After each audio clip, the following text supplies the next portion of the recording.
A proposed tight squeeze in Richmond's Church Hill neighborhood causing widespread concerns for nearby residents. The city's planning commission and neighbors questioning a proposal for a 12-foot wide home to be built between two current residences. 8 News reporter Sierra Krug has this story. Well, as you can see, the space is large enough for me to walk through and to stretch my arms out in, but not big enough to do too much more than that.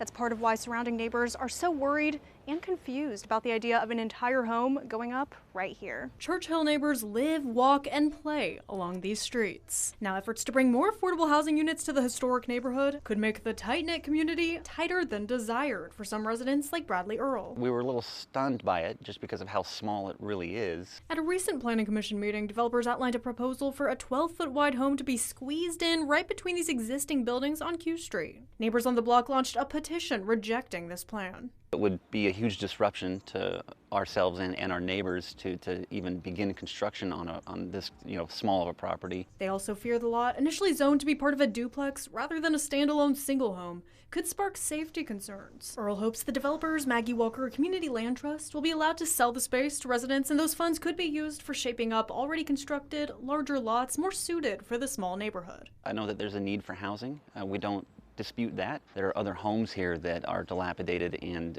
vacant that feel like that warrant more attention. Earl says he's proud of the community he lives in and just wants to see it build on the charm it already has rather than cramming in new projects. The neighborhood's great, the people are great. There's no other place that I think we would want to be. I understand that they'll want to build here, but we just don't think it's a good place to do that. Action in the commission's approval process has been delayed for the time being, but we will keep you updated on the status of the proposal both on air and online at WRIC.com.